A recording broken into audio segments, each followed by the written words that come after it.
Welcome back to the BCS Codex episode 4। So अभी थोड़ा अलग सा पॉडकास्ट होगा। यहाँ पे मेरा फ़िलहाल कोई गेस्ट नहीं आ पाया है। मैंने कोशिश की थी एक मेरे बहुत ख़ास दोस्त हैं उनको बुलाने की, but well he was busy. उनके साथ ट्यूसडे को होगा सेशन रिकॉर्ड। सो आज मैंने सोचा भाई सोलो एपिसोड है, सोलो एपिसोड में ऐसा क्या किया जाए, because the thing is I can go on and talk about things, but conversation has to be two way. One way में मैं क्या ही कर सकता हूँ। So, मैंने सोचा आज एक काम करते हैं, let's make this a podcast where I go on the internet and देखते हैं यार कि लोगों ने क्या पूछे हैं, क्या सवाल है उनके, and not towards me but generally क्या सवाल पूछे जाते हैं। सो एक इंसान ने कोरा पे पूछा था। कोरा एक बहुत फेमस वेबसाइट है जहाँ पे आप सवाल जवाब ये पूरा कर सकते हो। तो एक बंदे ने पूछा, what are some of the most famous questions on Quora. It's right, most famous questions on Quora. So it itself became a meta question। तो हम थोड़ा देखने वाले हैं क्या क्या सवाल हैं। I will try to answer them. आपके एंड से आंसर करो, लेट्स सी। तो पहला सवाल जो है, आज 3 साल पहले इसने पोस्ट किया था, अक्षय यादव। 6.4 मिलियन व्यूज़ हैं इस क्वेश्चन के, कोरा का most asked question as according to this data as of now. What can I learn/know right now in 10 minutes that will be useful for the rest of my life? तो ये सवाल ना काफ़ी philosophical है, इसको answer करने में मेरी 12 बज जाएगी। What can I know right now in 10 minutes that will be useful for the rest of my life? So, I guess for the rest of your life, पहले तो आपको बताना चाहिए आपका पर्पस क्या है।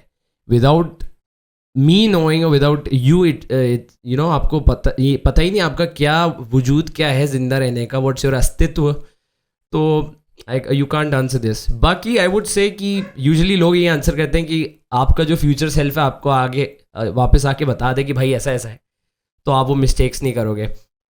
आई guess for me personally, what can I learn in 10 minutes that will be useful for the rest of my life would be to understand as much as I can about the human race. मेरे podcast का यही venture है, यही vision है कि मैं ज़्यादा से ज़्यादा जान पाऊँ। And why is that? Because it's a personal mission for me as well. मैं मेरी स्पीशीज़ को बहुत अंडररेटेड मानता हूँ। इनफैक्ट लोग वो ग्रांटेड ले लेते हैं ह्यूमन बीइंग्स को, बट हमारा प्रेजेंस बहुत बड़ी चीज़ है। मतलब I am not being egotistic about it, but important है। तो मेरे लिए ये होगा, what are the most amazing photos you have ever taken? भाई not a professional photographer, so I can't say, but बाकी मेरी एक भोपाल ट्रिप थी, उस पर वहाँ के मॉन्यूमेंट्स की और जो लेक है, अपर लेक लोअर लेक, उनकी फ़ोटोज़ ली थी। वही वापस फोटोग्राफ वाले आ रहे हैं। What facts about Japan do foreigners not believe until they come to Japan? I don't know, मैं जापान गया नहीं हूँ, बट आई गेस फॉरेनर्स का यही एक बना रहता है जापान का कि सामुराइज देखेंगे उनको एंड माउंट फूजी बना हुआ है, जबकि actually Japan is a serene place, a calming place. बहुत अच्छा कल्चर है। एंड आज भी Japan is one of the few countries जिन्होंने अपना कल्चर इस्टेब्लिश किया हुआ है डिस्पाइट द फैक्ट कि वेस्टर्नाइजेशन का इन्वॉल्वमेंट है उधर। What is it like to be a drug dealer? For me in a way, मतलब don't arrest me what, but drug dealer मेरे जैसे लोग जो ड्रग प्रोवाइड करें वो एक्चुअली कंटेंट है। होपफुली इस कंटेंट को, मतलब ये ड्रग नहीं बने, और अगर बने तो पॉजिटिव एस्पेक्ट में बने, आप ज़्यादा से ज़्यादा सीख पाओ चीज़ों के बारे में। Given our current technology, would it be possible for someone to become Batman? ये अच्छा सवाल है। सो बैटमैन को समझने के लिए पहले तो आपको ये पूछना पड़ेगा, मतलब बहुत बेसिक चीज़ है जो हर बैटमैन के वर्जन में हमें दिखती है। ऑब्वियसली सूट, बैटमोबाइल, बैटपॉड उसकी बाइक है, बैट विंग उसका वो बहुत ही शानदार एयरक्राफ्ट। और ये नहीं, but Batman has his own tools, suit और टूल्स, ये सारी चीज़ें वेपन्स। तो गिवन अ करंट टेक्नोलॉजी, नहीं, मुश्किल ही है। बिकॉज ग्रैपलिंग हुक, मतलब आप इतना परफेक्ट सूट बना भी लो तो भी आपको एक ऐसी परफेक्ट एथलेटिक बॉडी चाहिए रहेगी जो सूट को हैंडल कर पाएगी। बिकॉज इट्स लाइक बैटमैन, मान लो एक बिल्डिंग पे है, उसको दूसरी बिल्डिंग पे जाना है, तो या तो वो एक हार्नेस यूज़ करके जाएगा या ग्रैपलिंग हुक यूज़ करेगा। तो जो पावर तो नहीं कहूँगा, बट जो फोर्स फील होता है ह्यूमन बॉडी को, तो वो हर ह्यूमन बॉडी नहीं ले सकती। You need an athletic body for that. और इधर लिखा भी है how much training would be needed where would he get it. तो Batman actually trained under Ra's al घूल in the comics, जो कि असैसिन्स ऑफ द क्या नाम था, आई कांट रिमेंबर. तो उसकी प्रॉपर ट्रेनिंग हुई थी, ऐसी मिल सकती ट्रेनिंग हो. What is this suit made out of and what would it cost to make it. Batman, अगर हम ट्रिलॉजी की बात करें, जो नोलन ट्रिलॉजी है डार्क नाइट वाली, तो बैटमैन का जो suit it's made out of a special carbon fibre material. In fact titanium भी यूज़ हुआ है उसके सूट में, तो ताकि वो बुलेट प्रूफ बने. और साथ ही साथ बहुत ही स्पेशल फैब्रिक है, पॉलीमर्स, जो बुलेट्स को एब्जॉर्ब कर पाए.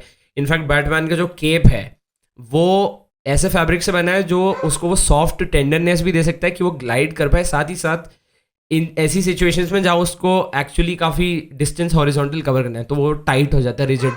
तो वैसा fabric I am not sure हमारी दुनिया में ऐसा कमर्शलाइज हुआ है, हो सकता है एक सीक्रेट प्रोजेक्ट की तरह होगा. What's the best way to escape the police in a high speed car chase.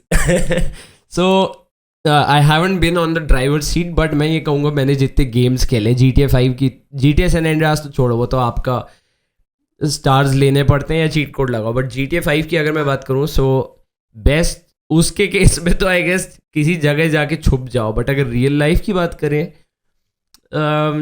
Escape the police in a high speed car chase, तो आपके पास कार अच्छी होनी चाहिए ऑब्वियसली. जितना ज़्यादा पुलिस को आप पर यूनिट टाइम पीछे करवा पाओगे उतना बेहतर रहेगा. आई गेस यही है कि stay out of site unless किसी तरह आपके पास एक ट्रैकिंग चिप लगा हुआ है, so then you gone. Ditch करना पड़ेगा गाड़ी को.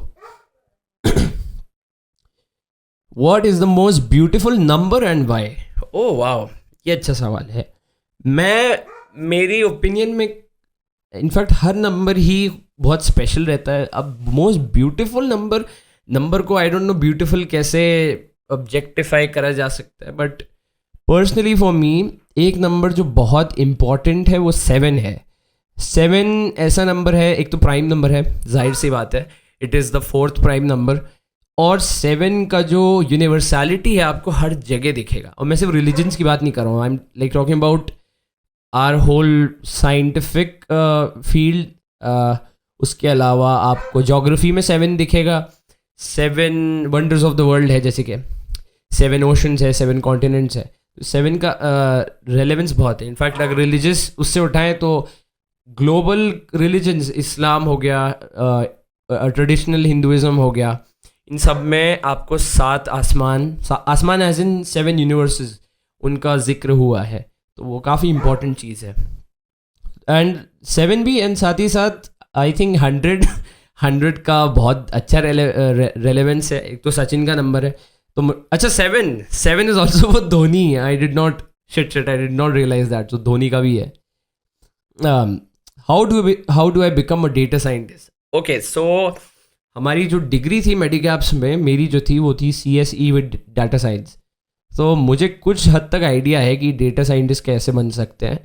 पहली चीज़ तो मेक श्योर कि आपके पार्टनर्स जो कॉलेज वाले भाग ना जाए. खैर आपके हाथ में है नहीं वो, हमारे साथ यही हुआ था.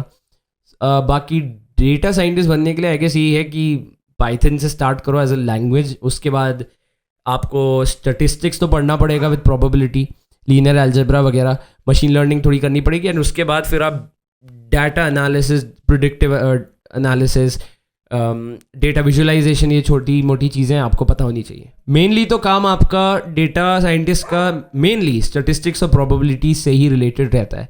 सो मैथ में अच्छा होना पड़ेगा. How do I create a blog. Okay, मैं ऐसा आंसर्स नहीं कर रहा. What is the most beautiful equation. Okay, so मेरी नज़रों में E = mc² तो खैर काफ़ी ओवर रेटेड है. ऑयलर्स इक्वेशन e की power i pi equals -1 is one of the most beautiful equations I've ever seen. And the reason is e iota as in I, pi और 1, चारों के चारों ये स्पेशल नंबर्स है. e आपका natural log का exponent है, बेस है सॉरी. आयोटा आपका कॉम्प्लेक्स नंबर √-1 है. पाई आपका एक इरेशनल नंबर है 3.1415 and -1 negative number. e to the power iota times pi equals -1. Just imagine एक 2.73 वाली होती है ई की, तो आप कह लो एक इरेशनल नंबर की पावर, एक इरेशनल नंबर की पावर में एक कॉम्प्लेक्स नंबर और दूसरा इरेशनल नंबर है, और इसका टोटल आंसर एक -1 आ रहा है जो कि रैशनल नंबर है। बहुत खूबसूरती इस इक्वेशन में। What are some startup ideas that frequently fail? तो मैंने ये काफ़ी देखा लोगों को करते हुए। पहली चीज़ तो ऐसे स्टार्टअप्स जिसमें मेनली आपका एक काम है एपीआई से रिलेटेड, और आज के ज़माने में जहाँ पे ओपन एआई काफ़ी वेल इस्टेब्लिश्ड हो गया, हर कोई यूज़ कर रहा है, अगर आपका प्रॉब्लम स्टेटमेंट बहुत ही छोटी प्रॉब्लम सॉल्व कर रहा है तो, और अगर उस पर आप एक प्रोडक्ट बनाते हो, और बेसिक यही है कि आप एपीआई कॉल कर रहे हो क्वेश्चन आंसरिंग वाला, इतना इफेक्टिव नहीं होगा अनलेस आप उसका बहुत अच्छा कुछ एक्सपेंशन करो। बाकी ऑल्सो ये भी मैंने देखा है इन माई एक्सपीरियंस कि जो स्टार्टअप्स इंक्यूबेटर्स की तरह काम करते हैं, जैसे कि ये ऐसे स्टार्टअप्स होते हैं जहाँ पे ये खुद दूसरे स्टार्टअप्स को फंडिंग दिलवाने में हेल्प कर रहे हैं या उनके नेटवर्क्स बनवा रहे हैं, इसमें बड़ा मुश्किल रहता है क्योंकि इसमें आपको सिर्फ एक सॉलिड ड्रीम टीम नहीं चाहिए, आपको खुद फंडिंग चाहिए रहेगी, आपको खुद कनेक्शंस चाहिए रहेंगे, जिसमें काफ़ी टाइम और मनी लग जाता है, इतना आसान नहीं होता है। सो ऐसे यूजुअली ऐसे स्टार्टअप आइडियाज़ फेल होते रहते हैं। एंड बाकी ऑफकोर्स जहाँ पे आप ये एक्सपेक्ट करके चल रहे हो कि आपका बिजनेस या स्टार्टअप आइडिया तभी वर्क करेगा इफ़ यू हैव फंडिंग, तो देन भूल जाओ, बिकॉज आज के टाइम्स में ना फंडिंग तो बिल्कुल नहीं मिल रही है, मतलब इट्स नॉट सीन एनीवेयर। मेरा खुद इसमें एक्सपीरियंस है, हम लोगों ने खूब अप्लाई किया था, हमारा business model was superb, we also had this whole bootstrapping plan, but funding ऐसे आई नहीं। एंड इसका रीज़न ये है कि अनटिल एंड अनलेस आपका एक वर्किंग आइडिया है जिसका प्रूफ ऑफ कॉन्सेप्ट है और सेल्स आ रहा है, it doesn't work like that. What are some time saving tips that every Linux user should know? I think command line से आपकी दोस्ती होनी चाहिए, that's the most important thing in Linux. GUI का इतना नहीं जितना command line का Linux में, तो that's the only tip I have. What are the best mind bending films? Inception तो number 1 पे आ जाता है Inception is very very confusing. उसके बाद टेनेंट, सारी मेनली सारी क्रिस्टोफर नोलन मूवीज़ ही आपको माइंड बेंडिंग मिलेगी। उसके अलावा ओपनहाइमर माइंड बेंडिंग तो नहीं थी, no Oppenheimer wasn't mind bending. I think Interstellar में कुछ कुछ जगह माइंड बेंडिंग था, not for people like us. अगर आपको फिजिक्स में बहुत इंटरेस्ट है तो इंटरस्टेलर थोड़ी कंफ्यूजिंग थी बट माइंड बेंडिंग नहीं थी। इसके अलावा इंसेप्शन के अलावा आई can't say anything. What are the best productivity tools for entrepreneurs? Generally, entrepreneurs who eventually go on to become C-suite level executives, यानी कि CEOs या CTOs या CFOs, usually आपको शुरुआत से ही when you're building your startup, आपको कुछ certain tools हैं जिनके बारे में पता होना ही चाहिए। It's a bare minimum in the industry. Even अगर आप उस certain field में कुछ नहीं करना चाह रहे हो। For example, number 1 जो example आता है दिमाग में, Figma is a design and UX tool जो it has a massive usage, massive following, but as an entrepreneur भले ही आप डिज़ाइन अगर नहीं कर रहे हो वो तो आपको at some point करना पड़ेगा। that's the basic thing। मतलब मैं यूजुअली IT या सॉफ्टवेयर एंटरप्रेन्योर्स की बात कर रहा हूँ, डिजिटल एंटरप्रेन्योर्स की, या अगर आप कोई हार्डवेयर वाला ले लो उसमें भी हो सकता है कहीं लगे, बिकॉज आपको मार्केटिंग के एंड पे तो लगेगा काफ़ी सारा मीडिया, उसमें फिग्मा लगेगा। नोशन बहुत अच्छा है, basically notion is a note making work space, उसमें आप अच्छे तरीके से नोट्स बना सकते हो, कोलैबोरेशन रहता है। प्रोडक्टिविटी टूल्स में ऑब्सिडियन, मैं तो ऑब्सिडियन यूज़ करता हूँ नोट मेकिंग के लिए, इट्स वेरी गुड। एक और बहुत अच्छा टूल है जो बहुत कम लोगों को पता है, so this do not share this secret please तो माइक्रोसॉफ्ट का एक ऐप है प्ले स्टोर पे एंड ऐप स्टोर पे भी होगा आई थिंक, माइक्रोसॉफ्ट स्विफ्ट की करके है। It's a keyboard just like Gboard, तो ये ऐसा कीबोर्ड है जिसमें GPT-4 ऑलरेडी इंस्टॉल्ड है, तो बिंग का आप चैट बिंग AI यूज़ कर सकते हो एंड उससे आप कुछ भी कंपोज करवा सकते हो, any email, any paragraph. Images का आई थिंक नहीं आया, इनफैक्ट उनके पास एक बहुत ही ज़्यादा अच्छा नहीं है बट बेसिक सा मीम जनरेटर भी है, वो बिंग AI ही यूज़ कर रहा है। तो it helps me a lot in making notes या when I need to explain something in my notes कि ये है क्या चीज़, तो दैट्स वेरी गुड. इसके अलावा देयर आर मेनी, स्लैक है, डिस्कॉर्ड है, ये ऐसे प्लेटफॉर्म्स हैं जहाँ पे आप कम्युनिटीज़ बिल्ड कर सकते हो, या फिर इफ कम्युनिटीज़ नहीं बिल्ड करें तो टीम बिल्डिंग का प्रोसेस बहुत स्ट्रीमलाइन कर देती हैं ये चीज़ें. So these are some tools entrepreneur should know. What's the difference between UI and UX design? Short one liner में कहूँ तो UI is all about how something looks and UX is all about how something feels. तो looks और feels में काफ़ी फ़र्क होता है. Looks are only captured by the eye, but UX में जो फील्स है वो तो तब आते जब आप इंटरेक्ट करते हो उस चीज़ के साथ. तो UX डिज़ाइन काफ़ी बड़ी इंडस्ट्री है. Where can I find large data sets open to the public? तो ये डेटा सेट सिर्फ कंप्यूटर साइंस वालों की बात नहीं हो रही है, जनरली जो भी रिसर्च करना चाह रहा है, या मेनली तो आपके डेटा साइंटिस्ट ही यूज़ करते हैं, बट आपको अगर लार्ज डेटा सेट्स चाहिए ओपन टू द पब्लिक, तो one of the places where you can get that is Kaggle पे काफ़ी डेटा सेट्स मिलते हैं.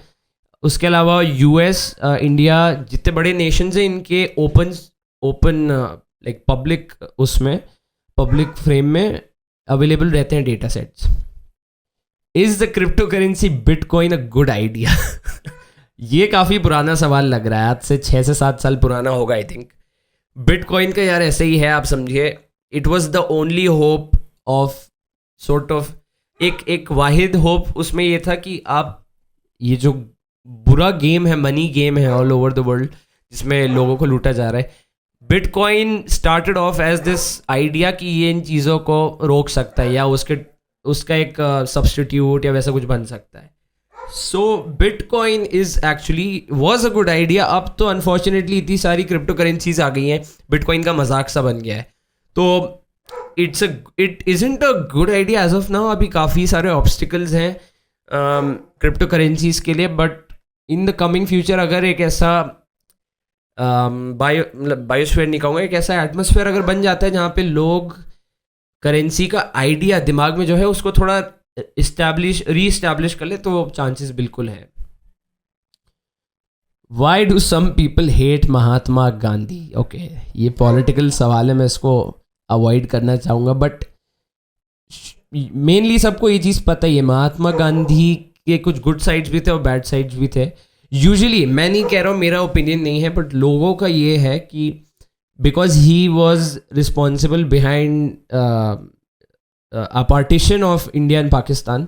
सिर्फ गांधी नहीं, जिन्ना भी थे और नेहरू, काफ़ी लोग इन्वॉल्व थे उसमें. तो दैट्स द रीज़न कि पार्टीशन में इतने लोग मरे, जो मतलब आई डोंट नो उसका एक्चुअल रीज़न क्या है, but yeah okay. I am about to quit my job to learn to program, what should I do? पुराना सवाल लग रहा है ये आई गेस थोड़ी स्टूपिड चीज़ होगी कि आपको आपकी जॉब क्विट करनी पड़ी just to learn programming. Because programming सीखने के लिए आपको अगर एक पूरे वीक में अगर एक सिंगल डे भी दे सकते हो ना, 3 से 4 घंटे दिन के, अगर आपको प्रॉपर्ली सीखना है तो करा जा सकता है. एंड ये ज़रूरी नहीं कि आपको इतना टाइम पुट इन करो. इट्स ऑल अबाउट आपको कौन अच्छा मेंटर मिल जाए, कोई अच्छी रिसोर्स मिल जाए. It's all about that. आपका लर्निंग कर्व जो इतना स्टीप हो रहा होगा ना, वो थोड़ा क्लोज अप हो जाएगा और आपका लर्निंग कर्व एक्चुअली एनक्लोज हो जाएगा, यानी कि आप उस गिवन टाइम में जल्दी चीज़ सीख के और आगे बढ़ोगे. वही अगर मैं एक स्टीप कर्व की बात करूं जिसमें आपको टाइम लग रहा है वही सेम कॉन्सेप्ट सीखने में, तो काफ़ी फ़र्क पड़ जाता है आपके एनवायरनमेंट पे, आपके मेंटर पे. मेंटर एज इन मैं बात नहीं कर रहा हूँ किसी को हायर कर लो या कहीं किसी यहाँ कोचिंग जाओ. मेंटर एज इन कि there someone guiding you on certain issues. How do you politely turn down someone who wants to grab coffee sometime? Okay, the thing is, I should not be answering this. Usually, a boy asks out a girl or a woman and turn down. I think obviously ये एक woman नहीं पूछा है, एक लड़की नहीं पूछा है. How do you politely turn down someone who wants to grab coffee sometime? मैं एक लड़की के पर्सपेक्टिव से आई गेस कहूँगा, मैंने जो होते हुए देखा है वो तो पोलाइटली आई डोंट नो करा जा सकता है कि नहीं, मतलब नो थैंक्स से बेहतर क्या वो होगा गाली थोड़ी दूंगा, चल भग. ना, it doesn't work that way. By the way, अगर इफ़ एनी ख़वातीन आर वॉचिंग दिस पॉडकास्ट तो बताइए आप कैसे मना करोगे कि नहीं भाई मैं नहीं जा रही कॉफ़ी, तू अकेला जा. What does it feel like to take DMT or 5-MeO DMT? मैंने ड्रग अब्यूज़ नहीं किया है, ना करने का प्लान किया है. तो जिसको नहीं पता DMT क्या होता है, DMT is a psychedelic. It's not a drug, I guess. It's a psychedelic, as in hallucinogen होता है.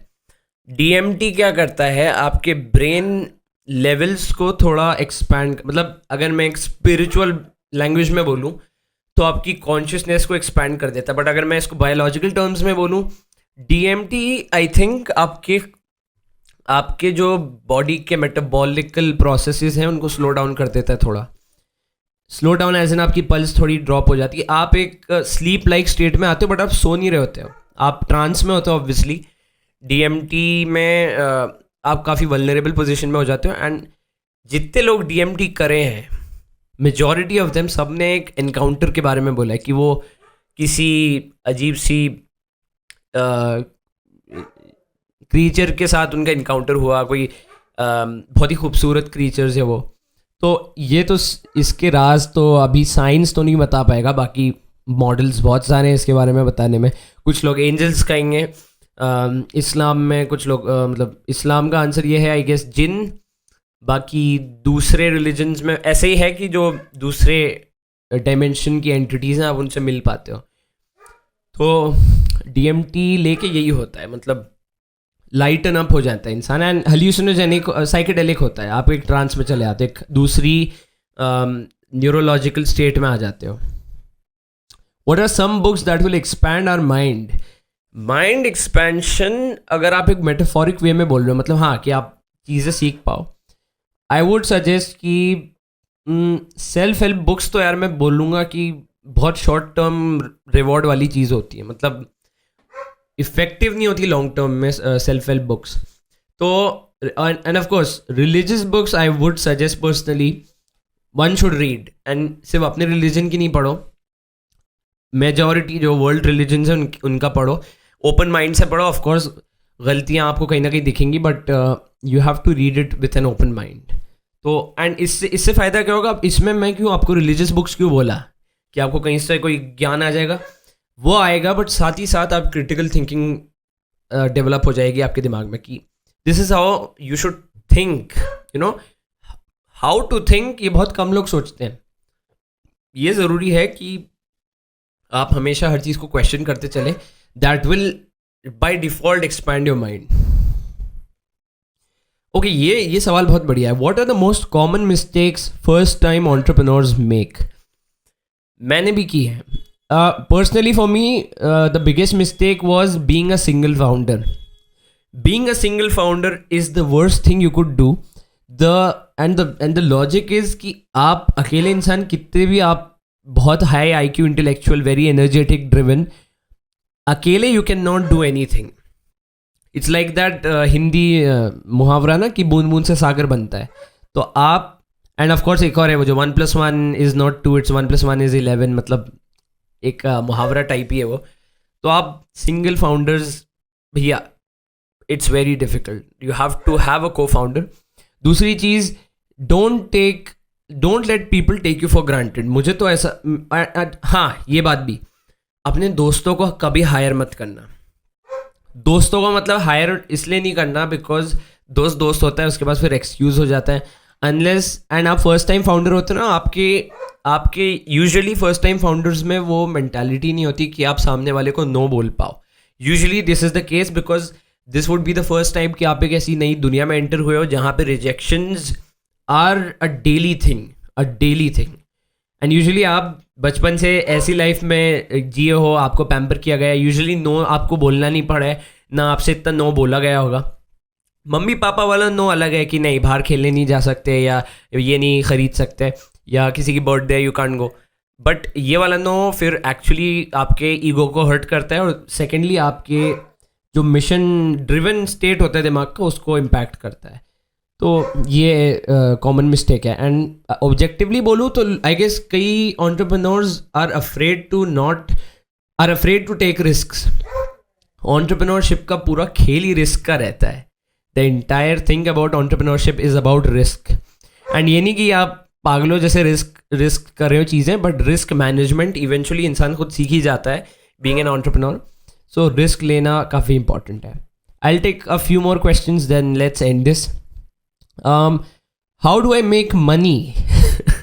तो मनी भैया, अगर आप एथिकली कह रहे हो, लीगली कह रहे हो, तो जॉब से बेहतर कोई वो नहीं है. क्योंकि वो क्या है, एक सिक्योरिटी की तरह होता है. आपको शॉर्ट टर्म में पैसा मिल जाता है. नहीं तो गैम्बलिंग करो.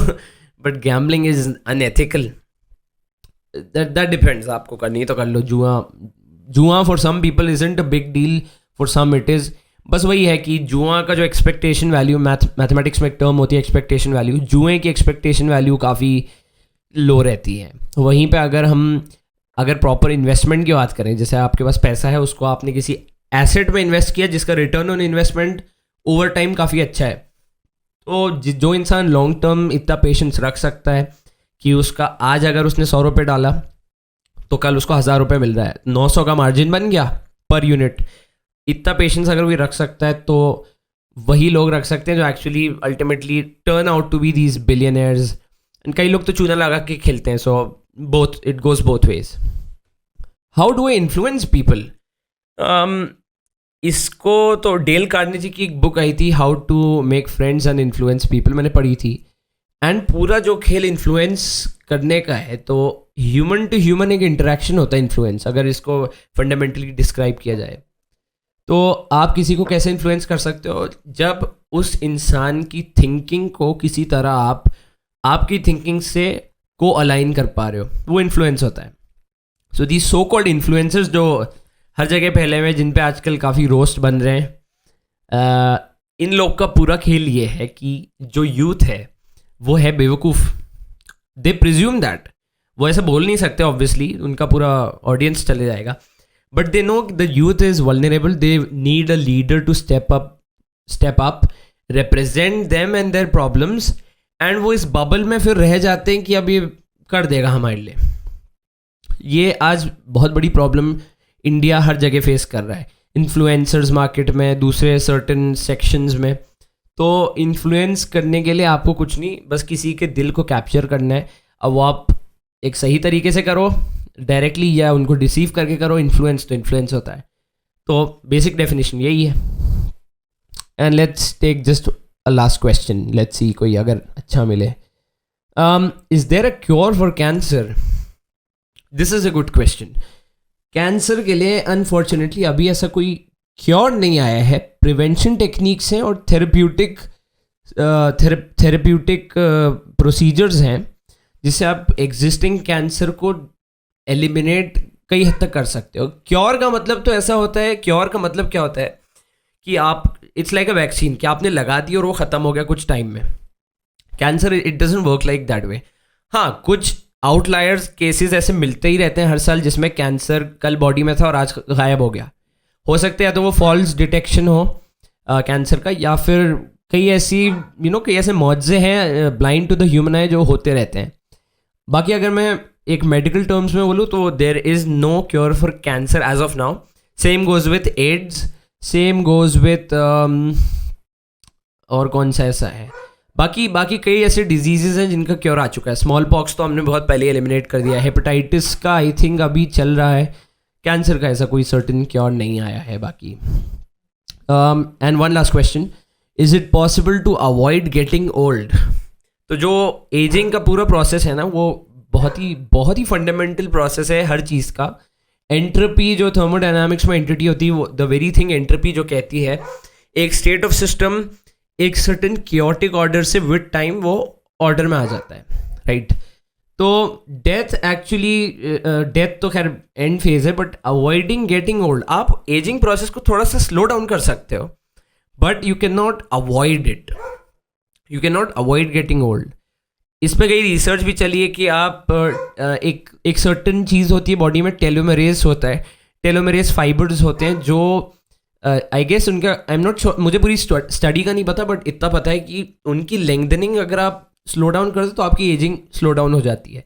इसके कई तरीके हैं कि एक हेल्दी लाइफस्टाइल आपका हो, आप फ्रेश ऑक्सीजन ले रहे हो, आपका वाटर प्योर हो, आपका खाने का इंटेक प्योर हो, आप सर्टन डाइट से दूर रह रहे हो. इनफैक्ट नेटफ्लिक्स पे एक डॉक्यूमेंट्री भी बनी है इसी टॉपिक पे, एंड मैंने एक एपिसोड में देखा था जापान के उधर या कुछ ऐसा कॉन्सेप्ट ये है कि एक तो स्वीट पोटैटो जैसे जो कार्बोहाइड्रेट रिच फूड्स होते हैं, ऑल्दो कार्बोहाइड्रेट्स बहुत बदनाम है फिटनेस मार्केट में, बट कार्बोहाइड्रेट्स काफ़ी एसेंशियल होते हैं. अगर आप सिंपल कार्बोहाइड्रेट्स लो लाइक स्वीट पोटैटो, तो आपका एक्चुअली जो न्यूट्रिशन है वो काफ़ी लेवल तक, काफ़ी हद तक लेवल में रह सकता है. साथ ही साथ जापान में गांव है जहाँ उनको सेंटेनेरियंस कहा जाता है, जो 100 साल की उम्र से भी ऊपर रह लेते हैं. सेंटेनेरियंस की एक बहुत ही बेसिक फिलॉसफी है इकिगाई सबको पता ही है, हर चीज़ में अपना एक पर्पस ढूंढना. तो उन्होंने यही बोला था उस डॉक्यूमेंट्री में कि वो हर काम खुद से ही करते हैं. गार्डनिंग हो गई, वुड कटिंग हो गया, या वो खाना पका रहे हैं, या वो कुछ सर्टेन काम कर रहे हैं. They don't have helpers, they don't have people to do their jobs. 100 साल से ज़्यादा की उम्र के लोग खुद अपना काम कर रहे हैं. गांव में भी इंडियन हमारे देहात में, गांव में आपको ये दिखेगा कई लोग 90 और 100 साल की उम्र के ऊपर रह पा रहे हैं. और पूरा खेल फिजिकल प्रोसेसेस का है, मेटाबॉलिज्म, आप कैसे आपका एक तरीके से इक्विलिब्रियम में ला सकते हो. ऑफ कोर्स ये बात भी समझ में आनी चाहिए कि एजिंग को आप रोक नहीं सकते हो. You can not stop ageing, you can slow it down by following certain things, but of course death is the end game. Death को वो there is no cure for death, and मेरे हिसाब से होना भी नहीं चाहिए और होगा भी नहीं. Death is something that is a transitionary phase from this world and to the next world, the afterlife. That's what I believe in. So yes, you cannot avoid getting old. Okay, so let's end the podcast episode here, and I'm sorry for all the disturbance. पीछे आज कुत्ते बहुत भौंक रहे हैं. So let's see, आपको अगर ऐसा ये एपिसोड पसंद आया, next time maybe sorry for that, next time maybe let's take up some UPSC questions or questions from JEE and देखते हैं, let's see. And of course, stay tuned in the BCS Codex. My voice is breaking. Chalo, see you in the next one. Bye.